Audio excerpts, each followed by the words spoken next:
यन्मायावशवर्ति विश्वमखिलं ब्रह्मादिदेवासुरा यत्सत्त्वादिशैव भाति सकलं रज्जो यथा हि भ्रमः यत्पादप्लवमेव हि भवां बोधिर्तितिर्षावताम् वन्देऽहं तमशेषकारणपरं रामाख्यमीशं हरिम्।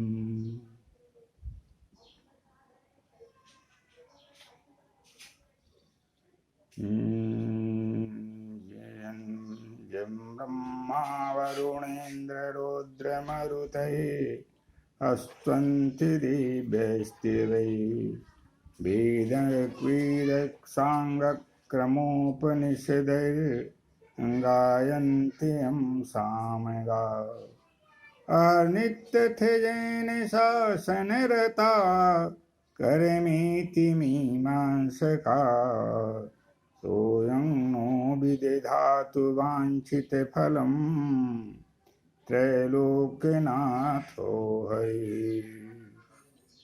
कल्याणानां निधानं कलिमलमथनं पावनं पावनानां पाथेयं यन्मुक्षो सपदि परिपदे प्राप्तये प्रस्थितस्य विश्रामस्थानमेकं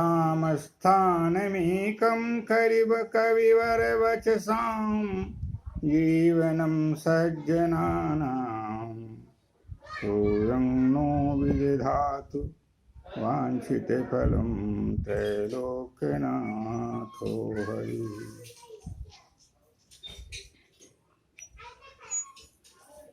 उद्भवै स्थितिसंहारकारिणीं क्लेशहारिणीं सर्वश्रेयस्करीं सीतां नतोऽहं रामवल्लभाम्। मनोजवं मारुततुल्यवेगं जितेन्द्रियं बुद्धिमतां वरिष्ठं वातात्मजं वानरयोधमुख्यं श्रीरामदूतं शरणं प्रपद्ये। अतुलितबलधामं हेमशैलाभदेहं धनुजवनकिशानं ज्ञानिनामाग्रगण्यं सकलगुणनिधानं वानराणामधीशं रघुपतिवरभक्तं वातजातं नमामि। सुमेरि पवनसुते पावन नामो अपने बस करी राखे श्री राम। पवन तनय बीने वहाँ हनुमाना पवन तनय बीने वहाँ हनुमाना राम जासु जप आपु बखाना। अदृढ़ं च हतं ज्ञानं प्रमादेन हतं श्रुतं संदिग्धो हि हतं मंत्र व्यग्रचित्तो हतो जपः। ज्ञान में यदि दृढ़ता नहीं है, पूर्ण विश्वास नहीं है, संदेह है, तो वह ज्ञान भी नष्ट हो जाता है। और ध्यान पूर्वक ने सुना हुआ जो भगवान की कीर्ति, भगवान के गुण यश जो वेद की से संयुक्त हैं, वे भी यदि ध्यान पूर्वक नहीं सुना जाए तो वे भी नष्ट हो जाते हैं। यदि मंत्र में संदेह है, उसके प्रयोग में संदेह है, उसकी क्रियाशीलता में संदेह है, तो वह भी नष्ट हो जाता है। व्यग्रचित्तो हतो जपः यदि चित्त में स्थिरता नहीं है, चित्त चलायमान है, अस्थिर है, और उस समय जब किया जाता है तो वह जब भी निष्प्रभावी हो जाता है, काम में नहीं आता है।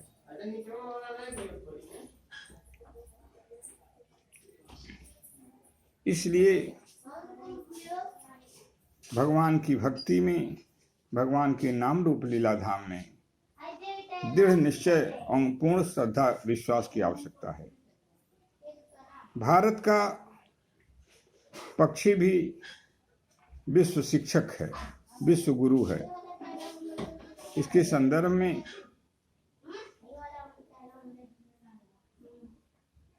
प्रमाण स्वरूप आप लोगों के समक्ष है।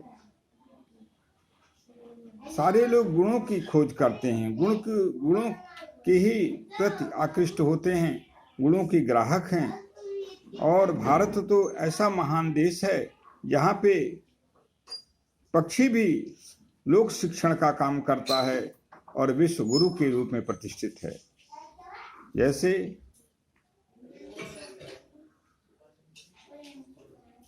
गिरधर कविराज जी लिखते हैं, गुण के गाहक सहस नर, बिन गुण लहई न कोय।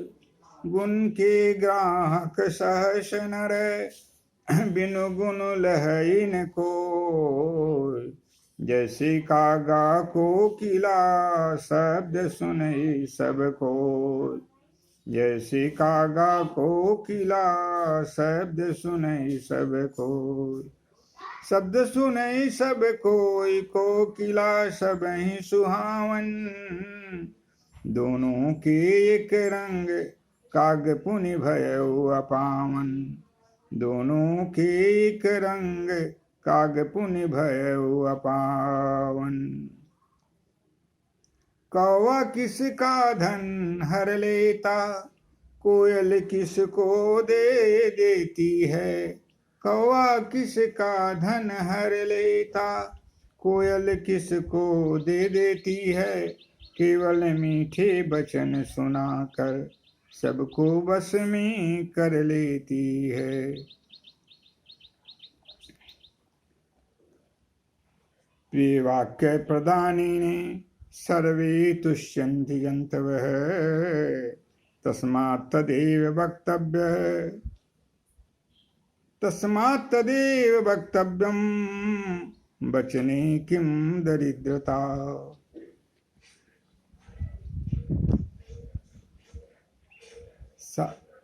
इस संसार में सारे लोग गुणों के ही प्रति आकृष्ट होते हैं, और गुण कहीं भी हो तो उसके प्रभाव से आकृष्ट होकर उसके प्रति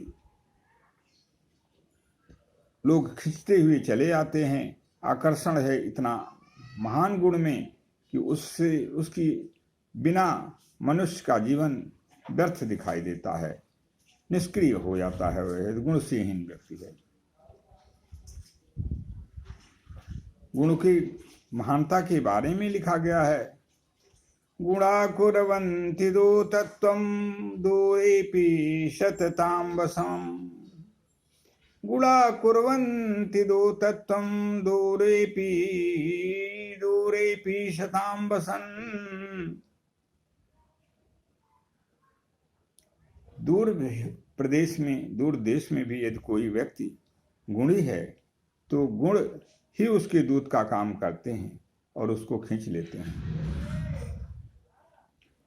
गुणा कुर्वन्ति दो तत्वं, दूरेपि बसतां सतां। सज्जन लोग यदि दूर भी बसते हैं तो गुण आकर्षण का काम करते हैं और उनको खींच लेते हैं। सारे जनमानस उनकी तरफ आकृष्ट हो जाते हैं।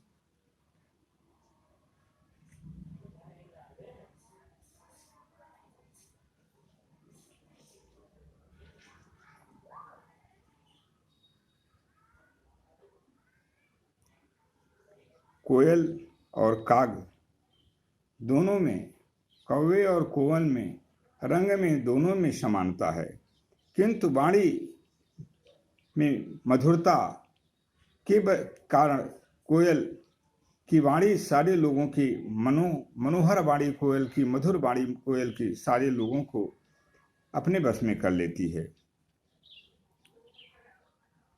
इसी प्रकार से कौवा की वाणी में कठोरता है, वो कर्कशता है, इसलिए वो उसकी वाणी से लोग अप्रिय होने के कारण उससे दूर होते हैं।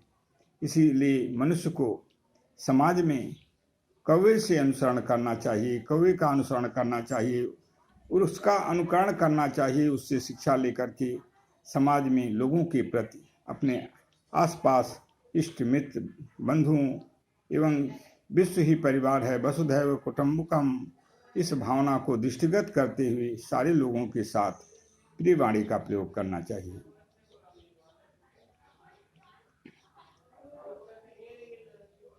इसी तरह से पपीहा प्यों कहा की वाणी बोलता है और सारे लोग उसकी वाणी को श्रवण करते हैं और प्रसन्न हो जाते हैं। भारत में पालन किए गए सुग्गा, जिनका हिंदी नाम है, वे लोगों के द्वारा मार्गदर्शन पाकर के राम राम राम की ध्वनि का प्रयोग करके राम नाम राम राम राम राम शब्द उच्चारण करके बोलकर स्वयं पवित्र होते हैं और लोगों को भी पवित्रता का उपदेश प्रदान करते हैं। भारत का पक्षी चातक पपीहा पूरे विश्व को भारत सहित स्वाभिमान की शिक्षा देता है और यह कहता है उस चातक का पिता चातक अपने पक्षी पुत्र चातक को शिक्षा देता है कि कभी भी अपने धर्म का परित्याग मत करना, क्योंकि हमारे कुल की मर्यादा है, हम अपने कुल की मर्यादा से विपरीत आचरण नहीं करेंगे, यह हमारे कुल में सिखाया गया है। इसी को कभी हृदय से प्रकाशित किया गया। चातक सुतहि सिखावहीं आन धर्म जन लेव, चातक सुतहि सिखावहीं आन धर्म जन लेव, हमरे कुल की रीति है स्वाति बूंद सोने। चातक पक्षी अपने बच्चे को शिक्षा देता है कि हमारे कुल की ये मर्यादा है कि हमारे कुल के लोग स्वाति बूंद का ही पान करते हैं, उसी से अपने जीवन को निर्वाह करते हैं। अन्य कितना भी वर्षा हो अन्य नक्षत्रों के द्वारा, किंतु उसको ग्रहण नहीं करते हैं। इस तरह से हमें चातक पक्षी के माध्यम से स्वाभिमान स्वधर्म की शिक्षा प्राप्त करनी चाहिए। भारत की पक्षी अधम पक्षियों में जिनकी गणना है, गिद्धराज जटायु भी के माध्यम से हमें परोपकार की शिक्षा लेनी चाहिए। जिन्होंने माता सीता के हरण के समय परोपकार में अपने जान को भी आहुति देकर अपने जीवन को कृतार्थ किया और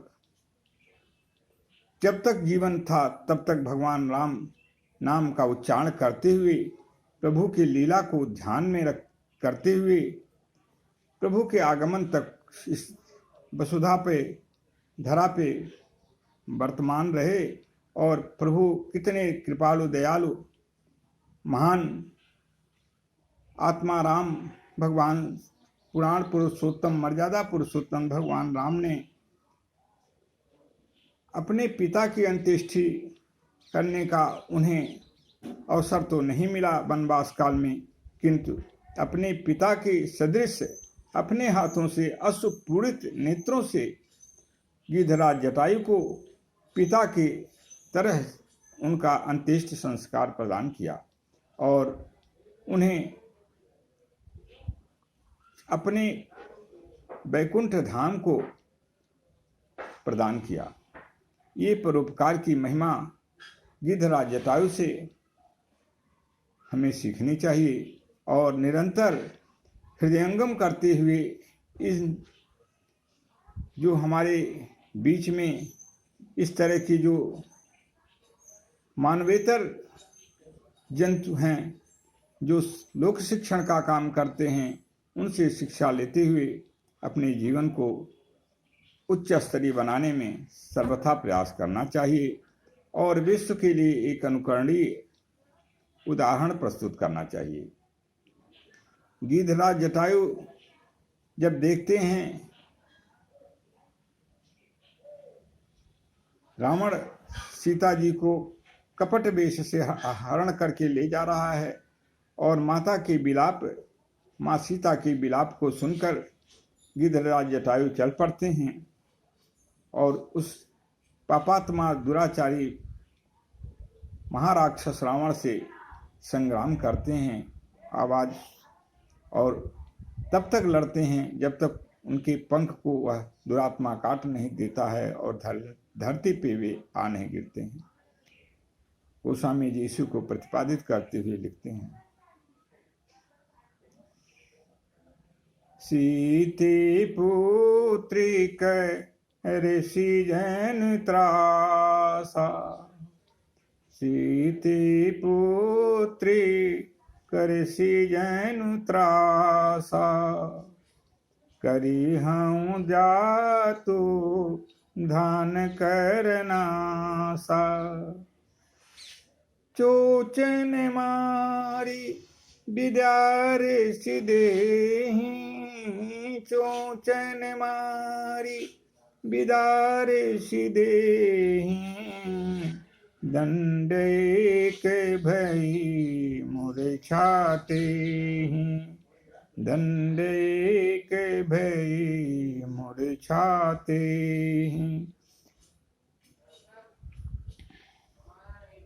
गिद्धराज सुनी आरती वाणी, रघुकुल तिलक नारी पहचानी।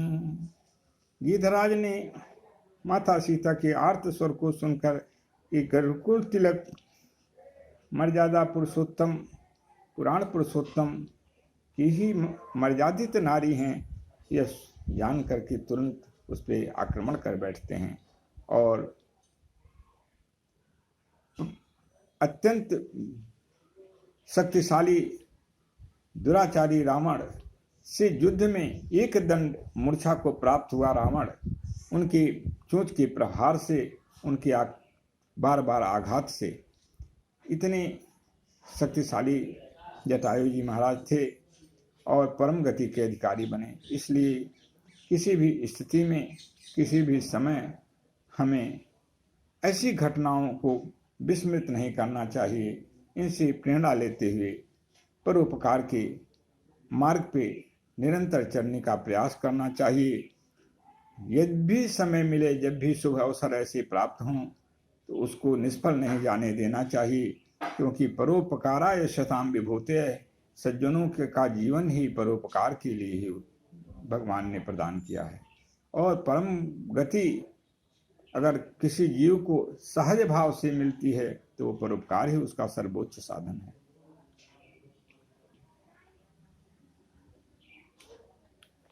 आइए हम भगवत उन कृपालु कृपा के सागर जो परमपिता परमेश्वर जो अहरनिश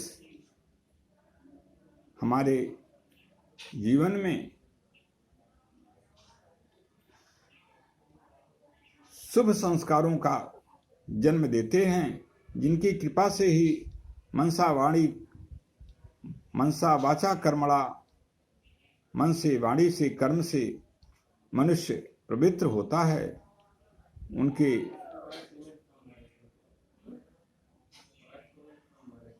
बारे में चिंतन करें।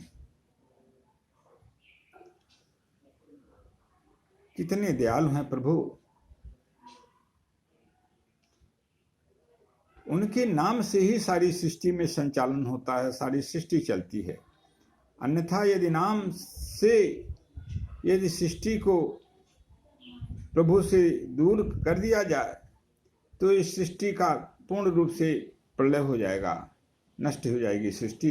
क्योंकि सृष्टि भगवान के ही अधीन है और नाम ही सर्वोच्च साधन है समस्त सृष्टि को पवित्र करने का। इसलिए श्रीमद् भागवत में शुक्रदेव जी महाराज परीक्षित जी को भागवत कथा सुनाते समय समझाते हैं, यस्याखिलानि वहवि सुमंगल, यस्याखिलानि वहवि सुमंगल, वाचो विमिश्रा गुणकर्म जन्म भी प्राणन्ति शुम्भन्ति पुनन्ति वै जगत्, प्राणन्ति शुम्भन्ति पुनन्ति वै जगत्, यास्तद्विरक्ता सशोभनामता, यास्तद्विरक्ता सशोभनामता। यस्याखिलामि बहवी सुमंगले, जो सुमंगल, जो मंगल मूर्ति हैं, उन मंगल मूर्ति का गुणगान, यशोगान, नाम का उच्चारण जो वाणी करती है, उससे क्या प्राप्त होता है? यस्याखिलामि बहवी कुम सुमंगलै, वाचो विमिश्रा गुण कर्म जन्म भी। प्रभु के गुण, उनके कर्म और उनके जन्म का कीर्तन, गुणगान जब वाणी के माध्यम से, जिस वाणी से माध्यम से होता है, तो उससे इस संसार को क्या मिलता है? प्राणन्ति शुम्भन्ति पुनन्ति वै जगत्। इस संसार में प्राण का संचार होता है। यह संसार जीवंत अवस्था धारण करता है, प्राणमय होता है यह संसार। प्राणन्ति शुम्भन्ति पुनन्ति वै जगत्। और इस संसार में शोभा बढ़ जाती है, इस संसार की शोभा बढ़ जाती है, इसमें सुंदरता का पूर्ण रूप से प्रकाश फैल जाता है। पूरा संसार सुंदर आकर्षण से युक्त हो जाता है। प्राणन्ति शुम्भन्ति पुनन्ति वै जगत्। और इस संसार में पवित्रता होती है। नाम भगवान की जो वाणी लेती है, उस वाणी के प्रभाव से पुनन्त इस संसार में पवित्रता का संचार होता है, संसार पवित्र होता है। यास्तद्विरक्ता सशोभनामता। और जो वाणी इससे दूर है, भगवान नाम के उच्चारण से जिस वाणी का संपर्क नहीं हो पाता है, अर्थात जो वाणी भगवान के नाम रूप लीला धाम का कीर्तन, उच्चारण, यशगान का बखान नहीं करती है, तो उसका जीवन कैसा है? यास्तद्विरक्ता सशोभनामता। जो उससे अलग है, वह व्यक्ति मुर्दे के समान है। सिर्फ वह शरीर रूप से इस संसार में जीवित है, किंतु वास्तव में वह शरीर के साथ भी वह शव के रूप में है, मुर्दा के समान है।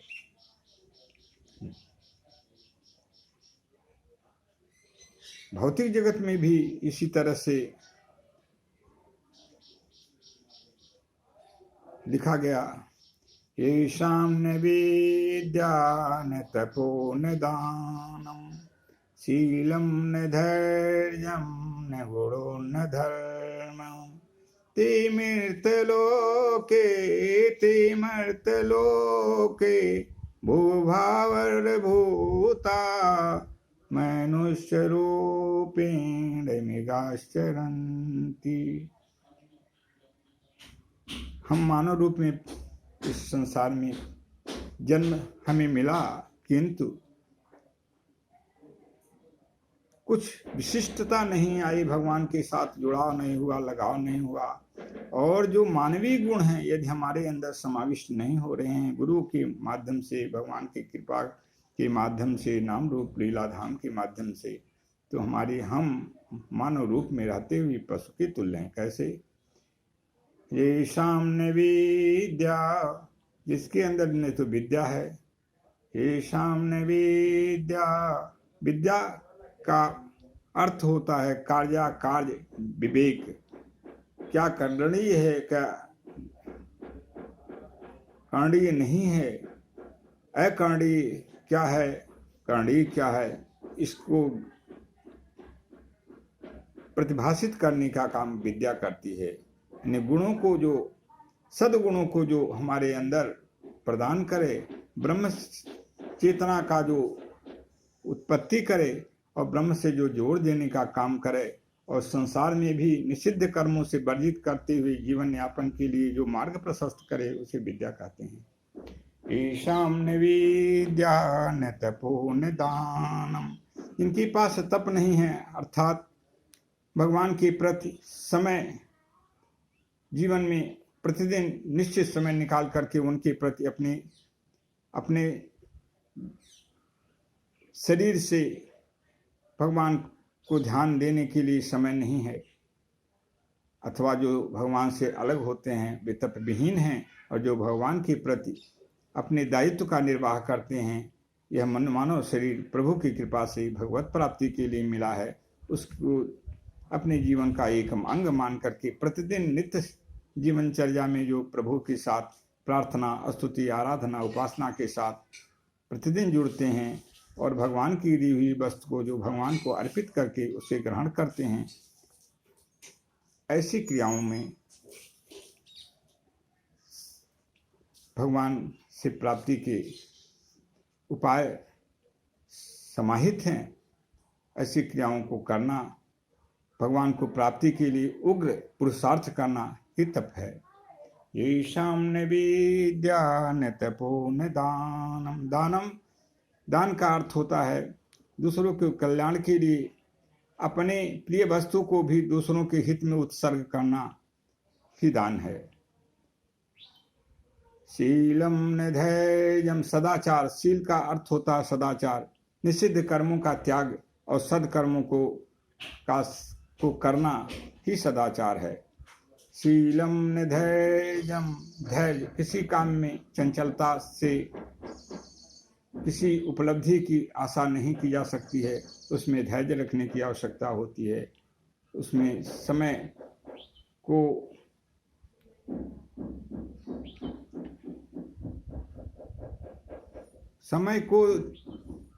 अपने अनुसार नहीं, बल्कि ईश्वर की कृपा के अनुसार जिस तरह की जो वस्तु की प्राप्ति है, उसी के अनुसार उसमें परिश्रम और श्रम के साथ साथ समय को भी लगाने की आवश्यकता पड़ती है। इसलिए और जो उसमें उस अनुसार अपने को धारण करता है, उसे धैर्य की संज्ञा दी गई है। तो शीलम न धैर्यम न गुणो न धर्म, और जो गुणहीन गुण हैं, जिस हर संसार में जो भी व्यवस्था है वो गुणों पे टिकी हुई है, तो गुण, जिसके पास गुण भी नहीं है और धर्म ही नहीं है, क्योंकि सृष्टि तो धर्म के ही ऊपर आधारित है, पूरी सृष्टि को धर्म करता है, और भगवान स्वयं सत्य और धर्म के स्वरूप हैं। इसलिए धर्म को अवश्य धार्मिक जीवन जीने का प्रयास करना आवश्यकता है। येषां न विद्या न तपो न दानम्।